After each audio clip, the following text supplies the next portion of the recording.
যে যারে চিনে না সে তাকে না চিনলে তাকে মানে না। ইলম হইল ওই জ্ঞানের নাম যার দ্বারা আল্লাহ পাকের মারফত হয়, আল্লাহর পরিচয় বান্দার কাছে খুলে যায়। তার রবকে, তার রব কত বড়, তার রবের পুরস্কার কত বড়, তার রবের শাস্তি কত ভয়ঙ্কর, তার রবের পছন্দ কি, তার রবের অপছন্দ কি।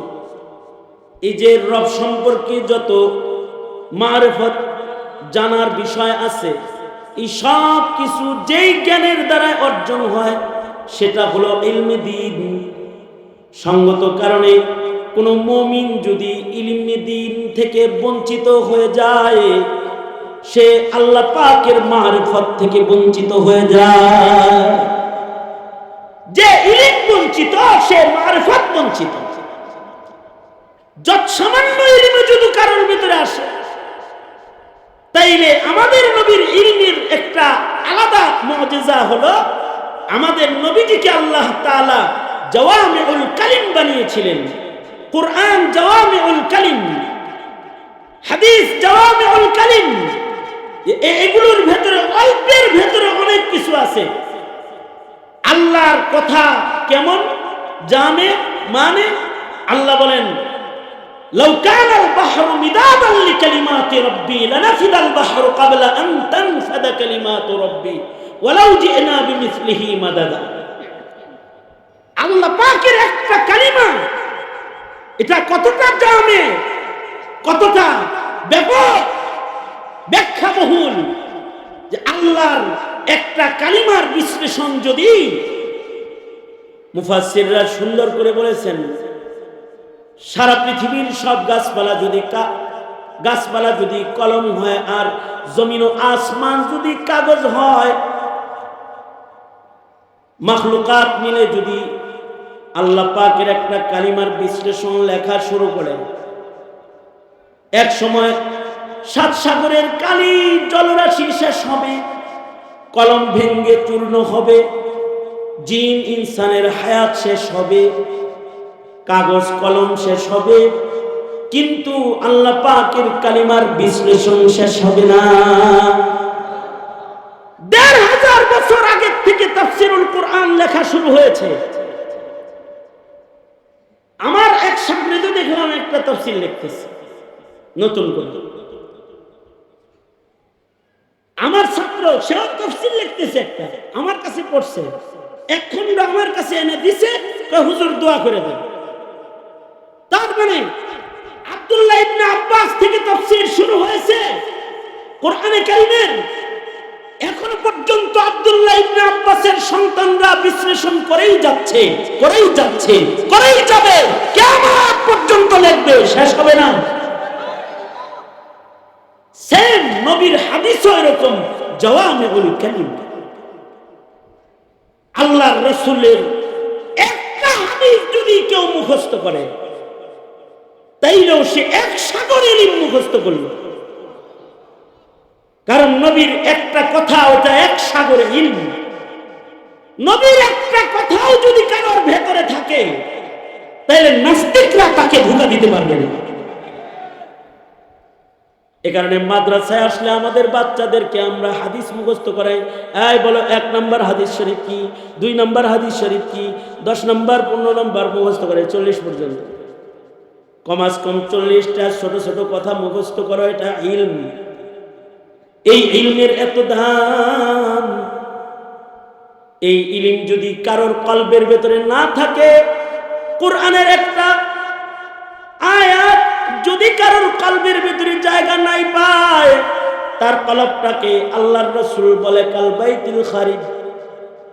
আর যদি কারোর সিনার ভেতরে ইলম রয়, তাহলে তার সিনাটা এক দরিয়া সিনা। যার সিনায় ইলম হয়, ইলম জায়গা পায়। আমাদের আকাবিররা বলেন, মাটির ভেতরে দানা বপন করলে যেমন গাছ হয়, ফুল হয়, ফল হয়, এক সময় বাগান হয়, ইলম যদি কারোর কলবের ভিতরে একটা ইলমও যদি ঢুইকা যায়, এই ইলম থেকে এক সময় আমলের বাগান তৈরি হয়। সুবহানাল্লাহ, বাগান পয়দা হয় একটা ইলমও যদি ঢুকে কারোর হৃদয়। আর একটা ইলম না, কেউ যদি কোরআন মুখস্থ করে ফেলায় তাইলে সে তো 10 জন জাহান্নামীকে শাফাআত করবে। কেউ যদি আলেম দ্বীন হয়ে যায় তাহলে ইয়াশফাউ ইয়াউমাল কিয়ামতি উলামায়ে কেরাম ময়দানে মাহশারে শাফাআতের অধিকার নিয়ে দাঁড়াবে। তারা শাফাআত করবে। কেন তারা শাফাআত করবে? কি কারণে আলেম শাফাআত করবে? আলেম শাফাআত করবে এজন্য আলেমরা সবচেয়ে বেশি মুত্তাকি, এ কারণে আলেমরা শাফাআত করবে। ইন্নামা ইয়াখশাল্লাহ মিন ইবাদিহিল উলামা, আল্লাহর বান্দাদের ভিতরে আলেমরাই আল্লাহকে সবচেয়ে বেশি ভয় করে। বলেছেন কে? আওয়াজ করে বলেন, কে বলেছেন? কথাটা কার? আল্লাহ তাআলা বলছেন যে আলেমরা আল্লাহ পাককে সবচেয়ে বেশি ভয় করে। সবচেয়ে বেশি ভয় যে করে সে তো সবচেয়ে বেশি সম্মানী। ইন্না আকরামাকুম ইনদাল্লাহি আতকাকুম। তো শাফাআত হে করবো না, তো কি ইঞ্জিনিয়ার সে করবো না? শাফাআত তো সেই করবে, তার ভেতরে তো ক্ষুধা ভীতি বেশি। ইলম যার যত বেশি হয় তাকওয়া তার তত বেশি হয়। যার ইলম বেশি তার তাকওয়া বেশি। এ কারণে হযরত উমরের ইন্তেকালের পরে হযরত আবু হুরায়রা চিৎকার করছেন। হযরত উমর যেদিন ইন্তেকাল করলেন, হযরত আবু হুরায়রা চিৎকার করে কেঁদেছেন, হায় রে, ইলমে দ্বীনের 10 ভাগের 9 ভাগ আজকে দাফন হয়ে গেল। তো লোকেরা বলে, আবু হুরায়রা ইলমে দ্বীনের 10 ভাগের 9 ভাগ দাফন হলো কেমনে? সাহাবীদের ভেতরে কত আলেম আছে? আব্দুল্লাহ ইবনে আব্বাস আছে, ইবনে মাসউদ আছে, আব্দুল্লাহ ইবনে উমর আছে। এরা থাকতে সব ইলমের 9 ভাগ কেমনে দাফন হইল? হযরত আবু হুরায়রা বলেন, আলেম তো অনেক পাবে, কিন্তু মুত্তাকি উমরের মতো মুত্তাকি কই পাবে? যার ভেতরে তাকওয়া নাই, তার ইলম মালুমাত এটা ইলমে দ্বীন নয়। ইলমে দ্বীন হলো এটা যেটা মানুষকে দ্বীনের উপরে অধিক তাকওয়া দিয়া চালায়। যার ভেতরে তাকওয়া বেশি আসলে তার ইলমও বেশি। যার ইলম বেশি তার তাকওয়া বেশি। কারণ ইলম যখন অর্জন হয় তাকওয়া তখন প্রবেশ করে। তাবলীগে যায় কিছু ইলম শিখছে আর মুত্তাকি হয়ে গেছে, কিছু গুনাহ থেকে বাঁচার যোগ্যতা তার ভেতরে এসে গেছে। আলেমের কাছে যেহেতু ইলম আছে, এ কারণে আলেম মুত্তাকি বেশি, সে সম্মানীয় বেশি। শাফাআত সে করবে না, কে করবে? সে সম্মান আল্লাহর কাছ থেকে পাবে না তো কে পাবে? তার তো তাকওয়া বেশি। তার ইলমের কারণে ক্ষুধা ভীতি তার বেশি। এ কারণে এই জমিনের ভেতরেও যারা আলেম উলামা তাদের ক্ষুধা ভীতি বেশি। তাদের ক্ষুধা ভীতি বেশি হওয়ার কারণেও জমিনের অপরাধকে তারা লালন করে না।